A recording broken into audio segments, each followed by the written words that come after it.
Ton Bosco தொழில்நுட்ப கல்லூரி Thirukazhukundram. Kavya easy முதலாம் ஆண்டு. தாயே தாயே வா மகளே என்றாயே, தந்தாயே நாவில் சரம் சரமாய் தமிழ் வார்த்தை, உன்னை மறப்பேனா உன்னை புகழாமல் இருப்பேனா, கோடி கோடியா இன்பம் உனக்கு கொள்ளை கொள்ளும் இன்பத் தமிழனுக்கு, கோடி கோடியா இன்பம் உனக்கு கொள்ளை கொள்ளும் இன்பத் தமிழனுக்கு.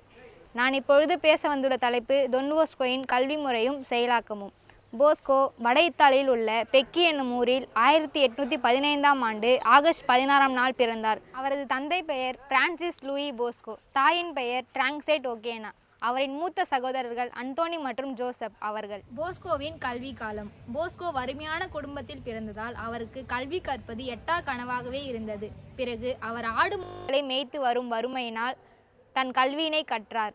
1841ஆம் ஆண்டு குரு என்ற பட்டத்தை பெற்று பாதிரியாரானார். பிறகு ஆரட்டரி மன்றம் என்ற அமைப்பை உருவாக்கி உண்ண உணவின்றி, உடுக்க உடையின்றி, படுக்க நிழலின்றி வீதித்தோறும் சுற்றி திரிந்த அனாதை சிறார்களையும் இளைஞர்களையும் ஒன்று திரட்டி உண்ண உணவு உடை போன்றவற்றை அளித்து தகுதியான வேலைவாய்ப்பு பெற்று முன்னேற வழிவகை செய்தார்.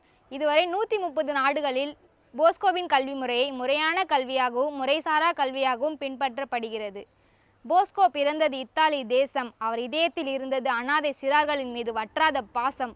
போஸ்கோ பிறந்தது இத்தாலி தேசம். அவர் இதயத்தில் இருந்தது அனாதை சிறார்களின் மீது வற்றாத பாசம்.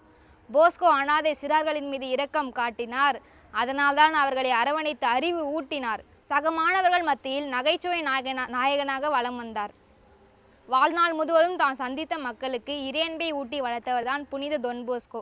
நற்கருணை மீதும் அன்னை மரியாவின் மீதும் பக்தி வைத்திருந்தார். எதற்கும் பயப்பட தேவையில்லை என்று கூறி 1888ஆம் ஆண்டு ஜனவரி 31ஆம் நாள் இவ்வுலகை விட்டு பிரிந்தார்.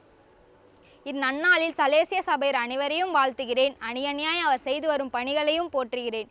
நன்றி.